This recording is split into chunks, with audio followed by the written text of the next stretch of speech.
강세리는 마지막 동아줄을 쥔 사람처럼 태호를 불렀습니다. 지호, 당신 아이야. 나도 엄마잖아. 같이 데려가자. 말끝이 떨렸고 눈빛은 간절했는데요. 태호는 흔들리지 않았습니다. 강세리, 당신이 쌓아온 것들을 내가 모를 줄 알아. 죽음의 경계로 사람을 몰아넣고 돈을 빼돌리고 거짓으로 길을 만든 그 시간들을. 아이를 그늘로 다시 넣을 순 없어. 단호한 문장 하나가 공기에서 딱딱하게 굳었고 강세리는 그 자리에 주저앉아 입술을 깨물었습니다. 붙잡아야만 살 수 있다고 믿었지만 붙잡는 손이 이미 너무 늦어버린 밤이었거든요. 아침은 잔인할 만큼 깨끗했습니다. 황기찬의 대저택에는 이삿짐 상자가 가득했고 현관 앞에는 낡은 보석함 하나를 끌어안은 숙자가 주저앉아 있었습니다. 한때 세련된 여인의 흔적은 사라지고 지푸라기라도 안고 버틸 사람만 남아 있었는데요. 강재인은 집 앞에서 걸음을 멈추고 낮게 말했습니다. 돌려받을 게 많아서요. 천천히 하지만 끝까지. 그 한 줄로 충분했습니다. 숙자의 매달림에도 강재인은 더 이상 과거의 며느리가 아니었습니다. 끊어낼 건 끊고 갚을 건 갚겠다는 눈이었거든요. 그 시각 황기찬은 문틀을 붙잡고 섰습니다. 야윈 어깨, 메마른 입술, 기침 사이로 탁한 피가 배어나왔는데요. 그는 여전히 말했습니다. 강재인, 이 정도면 됐잖아. 강재인은 고개를 저었습니다. 그때 당신이 우리에게 했던 말 기억나요? 살려면 선택을 잘해라고요. 오늘도 같은 대답을 돌려드릴게요. 늦었고 값은 있어요. 황기찬은 더는 반박하지 못했습니다. 이 집에서 주인이라는 단어가 처음으로 그에게서 떨어져 나가던 순간이었죠. 오후 강세리는 남은 돈을 긁어모아 미술품 감정을 받으러 갔습니다. 진품이면 다시 숨을 고를 수 있으리라 믿었는데요. 감정사는 차분히 말했습니다. 모두 근래 제작된 복제입니다. 서명, 재료 연대가 맞지 않아요. 강세리의 손에서 가방이 미끄러졌습니다. 누군가의 조언을 무시하고 밀어붙인 도박이 결국 빈 깡통 소리를 냈다는 걸 이제야 인정해야 했거든요. 말도 안 돼요. 그가 중얼거렸지만 반박할 근거는 없었습니다. 태호가 건넸던 경고가 되감기듯 귓가를 훑고 지나갔습니다. 이날의 패배는 돈만 잃은 게 아니었습니다. 믿음, 체면, 그리고 마지막 자존심까지 같이 찢겼거든요. 해질 무렵 황기찬은 강세리에게 물었습니다. 그 120억 어디서 났지? 대답은 흐렸고 시선은 도망쳤습니다. 한숨처럼 나온 다음 문장은 더 날카로웠죠. 당신, 나한테 숨기는 거 없어. 방안이 얼어붙었습니다. 강세리의 얼굴에서 혈색이 빠졌고 손끝이 떨렸습니다. 지호 내 아들 아니잖아. 그래놓고 내 옆에 계속 붙어 있겠다고. 꼴도 보기 싫어. 지호 두고 혼자 나가 당신만 사라져. 강세리는 한마디도 하지 못한 채 자리를 피했습니다. 황기찬은 벽을 향해 이마를 박으며 낮게 중얼거렸습니다. 눈이 멀면 결국 귀도 멀어지는구나. 그 말은 누구에게도 들려주지 못할 자기 고백이었습니다. 밤이 길어질수록 사람의 마음은 더 얕은 숨을 쉽니다. 김도윤은 병원 복도에서 우연히 의사들의 대화를 듣고 걸음을 멈췄습니다. 위암 말기, 최대 1년. 그 짧은 문장이 마음 한쪽을 이상하게 비틀었습니다. 분노로만 채우던 가슴에 연민이 아주 얇게 묻어났는데요. 김도윤은 황기찬에게 다가가 물었습니다. 후회하세요? 황기찬은 숨을 고르고 고개를 끄덕였습니다. 늦었지만 보이긴 하네요. 내가 뭘 부수고 무엇을 잃었는지요. 미움받아 마땅한 사람의 입에서 나온 진심은 묘하게 힘이 없었고 그래서 더 진짜 같았습니다. 김도윤은 건조하게 답했습니다. 늦어도 말은 해야죠. 듣든 말든 남겨두는 게 남아있는 돌이니까요. 다음 날 공항. 태호는 지호의 손을 잡고 줄에 섰습니다. 아이는 새로운 가방을 메고 로봇을 꼭 쥐었는데요. 눈빛에는 반가움과 불안이 섞여 있었습니다. 아빠, 거기 가면 뭐가 있어요? 태호는 무릎을 굽혔습니다. 정원, 책, 내가 맘껏 뛰어다닐 공간. 그리고 내가 조용히 성장해도 되는 시간. 그때 강세리가 달려왔습니다. 나도 가게 해줘. 다시 시작할게. 많은 시선이 몰렸고 공항의 공기가 순간 무겁게 가라앉았습니다. 태호는 길게 숨을 내쉬고 말했습니다. 당신이 만든 길의 끝이 여기야. 아이를 또다시 거래로 쓰지 마. 지호는 작은 손을 들어 흔들었습니다. 엄마, 안녕. 그 손짓 하나가 강세리의 무릎을 꺾었습니다. 울음과 함께 바닥이 더 차갑게 느껴졌습니다. 시간은 누구에게나 공평하지 않지만 법은 적어도 방향을 지정해줍니다. 2주 뒤 열린 첫 공판에서 검사는 차분하게 혐의를 읽었습니다. 배임, 횡령, 사기, 살인 교사 의혹, 도주 시도. 나열되는 단어가 도끼날처럼 무감하게 떨어질 때마다 방청석의 공기가 밀려났습니다. 강세리는 끝까지 부인했습니다.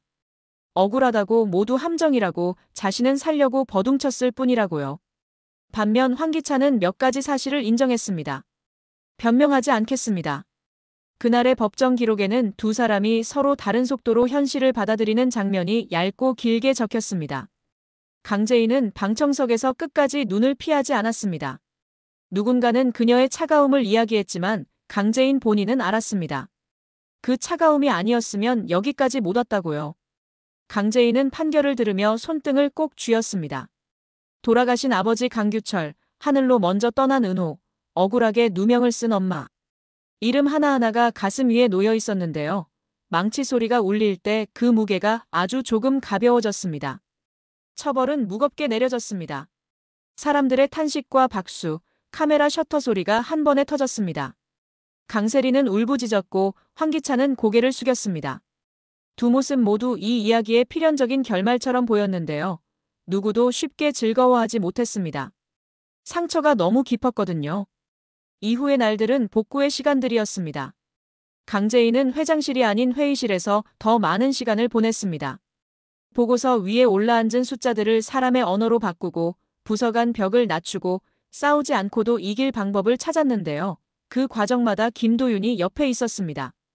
김도윤은 치열함과 사려 깊음을 동시에 챙겨주는 사람이었고 강재인은 그 안정감에 기대어 숨을 고르곤 했습니다. 복수 말고 제 건으로 가자. 두 사람은 자주 이 문장을 공유했습니다. 누군가의 끝이 다른 누군가의 시작이 되지 않도록, 밟힌 자리에 또 다른 발을 얹지 않도록요. 강세리는 차가운 벽과 규칙 사이에서 시간을 보냈습니다. 처음 몇 달은 부인과 분노로 가득했는데요. 고요가 길어질수록 거울을 보는 시간이 늘어났습니다. 인정이 쉽진 않았습니다. 그래도 아주 가끔 자신에게만 들리게 이렇게 말했습니다. 내가 나를 버려서 여기까지 왔다. 그 문장이 다음을 바꾸진 못했지만 적어도 핑계의 수를 줄였습니다.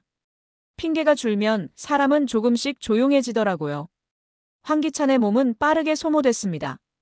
그의 마지막은 불빛과 냄새와 귀 속에서 울리던 심장 모니터 소리에 둘러싸여 있었죠. 품에 쥔 편지에는 삐뚤빼뚤한 글씨로 적은 이름 하나가 있었습니다. 강재인. 그는 끝까지 용서를 구하지 않겠다고 적었습니다. 대신 자신이 만든 빈자리들을 책임지고 메워달라 부탁했는데요. 편지는 전달되었고 강재인은 읽고 접어 서랍에 넣었습니다. 울지 않았습니다. 다만 오래 앉아 있었습니다. 그게 그날의 애도였습니다. 한 해가 지나고 YL은 달라졌습니다. 회계는 투명해졌고 평가 방식이 바뀌었고 사람들의 표정에서 경계가 조금씩 사라졌습니다. 강재인은 직원들에게 말했습니다. 우리가 하는 일의 목적이 빼앗음이 아니라 만듦이 되면 시장도 우릴 다르게 봐요. 박수가 길게 이어졌고 누군가는 조용히 울었습니다. 이름을 되찾는다는 건 결국 일상을 되찾는 일이라는 걸 많은 사람이 체감하고 있었거든요. 저녁이면 강재인과 김도윤은 종종 걸었습니다. 공원 벤치에 앉아 지나가는 아이들을 보며 말을 적게 했습니다. 말을 적게 하면서도 서로의 마음이 자주 겹쳤는데요. 함께 버틴 시간이 말을 대신해줬습니다. 어느 날 김도윤이 조심스레 물었습니다. 이제는 강 회장이 아니라 강재인으로만 불러도 되죠? 강재인은 웃었습니다. 그게 좋아요, 도윤 씨. 그들의 웃음은 소란스럽지 않았지만 분명했습니다. 새로 시작하려는 사람의 웃음이 보통 그렇듯이요. 그리고 마지막, 강재인은 추모공원에서 아버지 이름 앞에 섰습니다. 다 끝났어요. 이제 제가 제 방식으로 이 집을 지켜볼게요. 말이 바람 속으로 흩어지는 동안 김도윤이 조금 뒤에서 조용히 서 있었습니다. 손을 맞잡자 손바닥 온도가 전해졌고 두 사람은 더 말하지 않아도 되는 사이가 되었습니다. 석양은 그날따라 더 오래 머물렀고 길 위로 늘어진 그림자가 둘의 발목을 천천히 감싸 안았는데요. 그 장면이 이 긴 이야기를 위해 준비돼 있던 한 장의 마지막 페이지 같았습니다. 사람이 무너지는 방식은 대개 비슷합니다. 오래 미뤄둔 진실이 문 하나를 열고 들어오면 방 안의 가구가 제자리를 잃고 엎어지죠.